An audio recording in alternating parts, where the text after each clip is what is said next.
ಕಳೆದ ಲೋಕಸಭೆ ಚುನಾವಣೆಯ ಸಂದರ್ಭದಲ್ಲಿ ಬಿಜೆಪಿ ತನ್ನ ಚುನಾವಣಾ ಪ್ರಣಾಳಿಕೆಯಲ್ಲಿ ನೀಡಿದಂತಹ ಪ್ರಮುಖ ಭರವಸೆಗಳಲ್ಲಿ ಒಂದು ದೇಶ ಒಂದು ಚುನಾವಣೆ. ಇದೀಗ ಸಂಸತ್ನ ಚಳಿಗಾಲದ ಅಧಿವೇಶನದಲ್ಲಿ ಒಂದು ದೇಶ ಒಂದು ಚುನಾವಣೆಯ ಮಸೂದೆಯನ್ನ ಅರ್ಜುನ್ ರಾಮ್ ಮೇಘವಾಲ್ ಅವರು ಮಂಡಿಸಿದ್ದಾರೆ.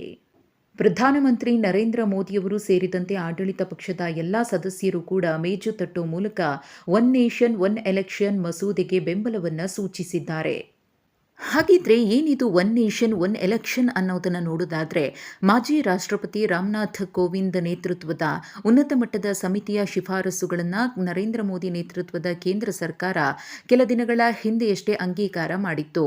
ಎಂಪಿ, ಎಂಎಲ್ಎ ಮತ್ತು ಸ್ಥಳೀಯ ಸಂಸ್ಥೆಗಳಿಗೆ ಹಂತ ಹಂತವಾಗಿ ಏಕಕಾಲಕ್ಕೆ ಎಲೆಕ್ಷನ್ ಮಾಡುವಂತೆ ರಾಮನಾಥ್ ಕೋವಿಂದ್ ನೇತೃತ್ವದ ಉನ್ನತ ಮಟ್ಟದ ಸಮಿತಿ ಸೂಚನೆಯನ್ನು ಕೊಟ್ಟಿತ್ತು. ಆದರೆ ಏಕಕಾಲಕ್ಕೆ ಎಂಪಿ, ಎಂಎಲ್ಎ ಎಲೆಕ್ಷನ್ ನಡೆಸುವ ಈ ಕಾಯ್ದೆಗೆ ಕಾಂಗ್ರೆಸ್ ಮತ್ತು ಆಪ್ ಸೇರಿದಂತೆ ಹಲವು ಇಂಡಿಯಾ ಒಕ್ಕೂಟದ ಪಕ್ಷಗಳು ತೀವ್ರ ವಿರೋಧವನ್ನು ವ್ಯಕ್ತಪಡಿಸಿದ್ವು. ಕಾರಣ ಇದರಿಂದ ಕೇಂದ್ರದಲ್ಲಿ ಆಡಳಿತ ನಡೆಸ್ತಾ ಇರುವ ಪಕ್ಷಕ್ಕೆ ಅನುಕೂಲ ಆಗಲಿದೆ ಅನ್ನೋದಾಗಿತ್ತು. ಇನ್ನು ಈ ಒಂದು ಮಸೂದೆಯಂತೆ ಲೋಕಸಭೆ ಮತ್ತು ರಾಜ್ಯಗಳ ವಿಧಾನಸಭೆ ಚುನಾವಣೆಗಳೊಂದಿಗೆ ಸ್ಥಳೀಯ ಸಂಸ್ಥೆಗಳು ಮತ್ತು ಪುರಸಭೆಗಳಿಗೆ ಚುನಾವಣೆಗಳನ್ನು ಸಿಂಕ್ರೊನೈಸ್ ಮಾಡುವುದನ್ನು ಒಳಗೊಂಡಿರುತ್ತೆ.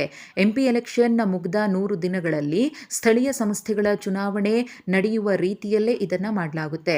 ಆದರೆ ಇದಕ್ಕೆ ರಾಜ್ಯಗಳ ಅನುಮೋದನೆಯನ್ನು ಪಡೆದುಕೊಳ್ಳುವುದು ಕೂಡ ಅಗತ್ಯವಾಗಿರುತ್ತೆ. ಒಂದು ರಾಷ್ಟ್ರ ಒಂದು ಚುನಾವಣೆಗೆ 18 ಸಾಂವಿಧಾನಿಕ ತಿದ್ದುಪಡಿಗಳನ್ನು ಮಾಡುವಂತೆ ಸಮಿತಿ ಶಿಫಾರಸನ್ನು ಮಾಡಿತ್ತು.